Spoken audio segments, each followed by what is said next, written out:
quels sont les autres pays qui se sont mobilisés? Alors Élise, on vient de le dire, donc la France va à terme avoir 2500 hommes sur place, ce qui est conséquent.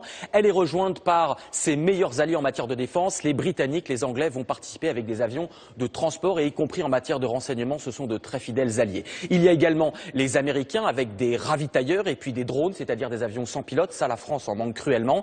Et puis l'Allemagne vient d'annoncer son concours avec des transports de troupes et puis une aide médicale. Et puis il y a, vous l'avez dit, les pays africains, le Nigeria qui dispose d'une véritable armée de l'air. Et puis donc également le Sénégal, la Côte d'Ivoire, le Burkina Faso et le Niger. Loïc, y a-t-il d'autres pays qui sont impliqués de manière plus souterraine?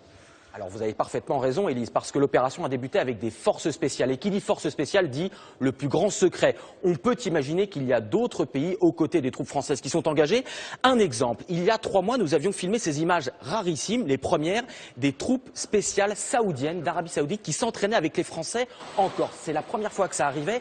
Attention, je ne vous dis pas Élise qu'il y a des forces spéciales saoudiennes au Mali, mais je vous montre avec ces images qui encore une fois sont une première qu'en matière de collaboration et de forces spéciales, parce que là par exemple, ces Saoudiens parlent arabe, ont des looks entre guillemets qui passent plus inaperçus. Les Français pourraient les utiliser et ça, on voit bien qu'en matière de forces spéciales, tout est possible.